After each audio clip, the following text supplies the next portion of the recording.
ലോക്സഭാ നിയമസഭാ തെരഞ്ഞെടുപ്പുകൾ ഒന്നിച്ച് നടത്താനുള്ള ഭരണഘടനാ ബില്ല് ലോക്സഭയിൽ അവതരിപ്പിച്ചു. ബില്ല് അവതരിപ്പിച്ചത് വോട്ടെടുപ്പിന് ശേഷമാണ്. 269 പേർ അവതരണത്തെ അനുകൂലിച്ചു, 198 പേർ എതിർത്തു. ബില്ല് JPCയുടെ പരിഗണനയ്ക്ക് വിടുമെന്ന് നിയമമന്ത്രി അർജുൻ റാം മേഘ്വാൾ അറിയിച്ചു.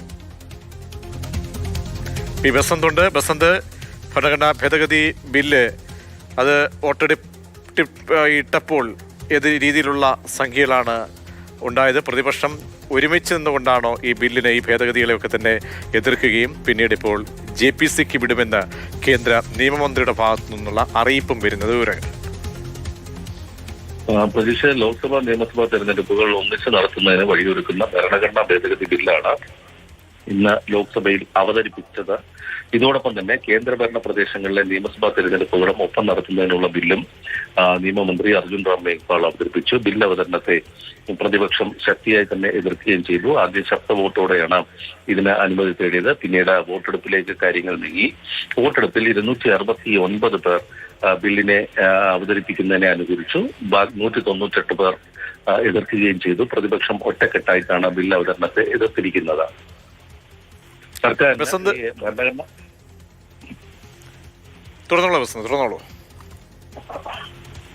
ഭരണഘടനാ ഭേദഗതിക്ക് ആവശ്യമായ 3/2 ഭൂരിപക്ഷം സർക്കാരിനില്ല എന്ന ഈ വോട്ടെടുപ്പിന്റെ കണക്കുകൾ ചൂണ്ടിക്കാട്ടി പ്രതിപക്ഷം ആരോപിക്കുകയും ചെയ്തു. അതേസമയം ഇനി ബില്ല് JPCയുടെ പരിഗണനയ്ക്ക് വിടുമെന്ന് നിയമമന്ത്രി സഭയിൽ തന്നെ വ്യക്തമാക്കുകയും ചെയ്തു. മാത്രമല്ല, ബില്ല് അംഗീകരിച്ച കേന്ദ്ര മന്ത്രിസഭാ യോഗത്തിൽ പ്രധാനമന്ത്രി നരേന്ദ്രമോദി തന്നെ ബില്ല് JPCക്ക് വിടണമെന്ന് അഭ്യർത്ഥിച്ചതായി ആഭ്യന്തരമന്ത്രി അമിത്ഷായും ലോക്സഭയിൽ പറഞ്ഞു. വിശാലമായ ഒരു സമവായമാണ് ഞങ്ങൾക്ക് ഈ വിഷയത്തിൽ വേണ്ടത് എന്നാണ് ആഭ്യന്തരമന്ത്രി സഭയെ അറിയിച്ചത്. ഏതായാലും JPCയുടെ പരിഗണനയ്ക്ക് പോകുന്ന ബില്ല് പിന്നീട് പാർലമെന്റിന്റെ സഭകളിലും ചർച്ചയ്ക്ക് എടുക്കുമ്പോഴായിരിക്കും ഇത് സംബന്ധിച്ചുള്ള മറ്റ് ചർച്ചകളിലേക്ക് കാര്യങ്ങൾ നീങ്ങുക. ഏതായാലും ഇന്ന് പ്രതിപക്ഷം ഒറ്റക്കെട്ടായി തന്നെയാണ് ബില്ല് അവതരണത്തെ എതിർത്തത്. ആരും വോട്ടെടുപ്പിൽ നിന്ന് വിട്ടുനിൽക്കുന്ന ഒരു സാഹചര്യവും ഉണ്ടായിട്ടുമില്ല. 4 അനുച്ഛേദങ്ങളാണ് ഭരണഘടനയിൽ ഭേദഗതി ചെയ്യുന്നത്.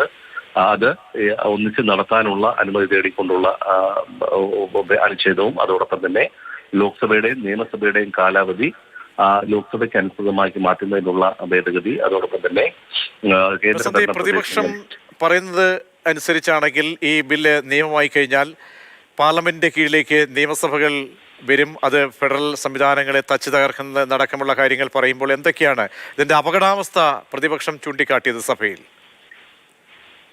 പ്രതിപക്ഷം പ്രധാനമായും ഇതിന്റെ ഫെഡറൽ സംവിധാനത്തെ തകർക്കുന്നതാണെന്നുള്ള ആരോപണമാണ് ഉന്നയിച്ചത്.